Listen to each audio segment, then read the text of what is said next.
కళ్యాణం మీ పావుగుండలో అయిపోయింది. అవును తండ్రి.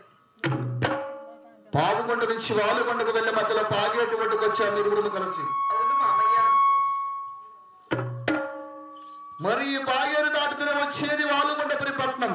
అవును కదా మామయ్య. వాలుగొండ పట్నం అందున అవును మామయ్య. ఏ నామస్మరణ చేయాలి, ఏ నామము ధరించాలి నీకు తెలియదు కదమ్మా? తెలియదు కదా తండ్రి. అలాగనే తెలపండి.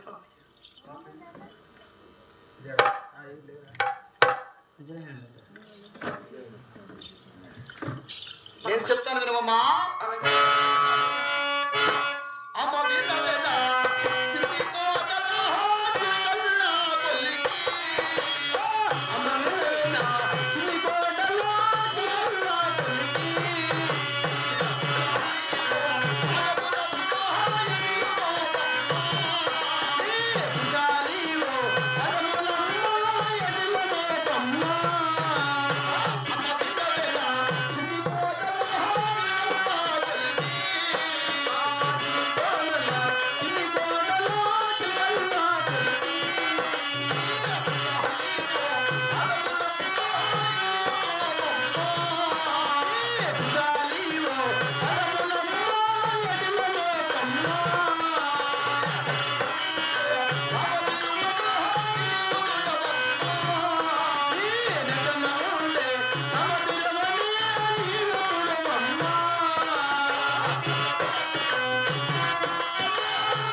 నీ కుడికాలి పాదము ఏటిలో పెట్టి మామయ్య, మరి నీ నష్టంలో ఉన్న రామతుడు మరి తుడిచి మామయ్య అడ్డరేఖలు పెట్టి గోవింద నామస్మరణ మరచి మామయ్య మామయ్యను కనుక చెప్తున్నాను. అలాగే తండ్రి. హర హర శివ శివ శంభో సింగంటకు వాలుగొండకు బయలుదేరుతాం. అలాగనే మామయ్య, ఈ వాలుగొండలో మీరు కాక నాకు దిక్కెవరు పెద్దలెవరు మామగారు. మీరు చెప్పినట్టే వింటాను మామయ్య. నేను పెద్దవాడిని కదా. అవును తండ్రి. మేనమామను కదా. అవును మామయ్య. ఇప్పుడు నేను చెప్పినట్టు వింటావు కదా. అలాగనే వింటాను మామయ్య.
గోవిందని పలికిన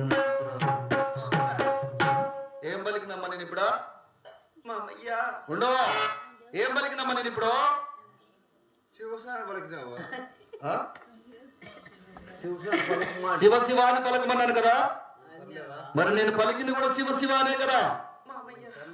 మరి నువ్వు చెప్పేది ఏమిటి? మామగారు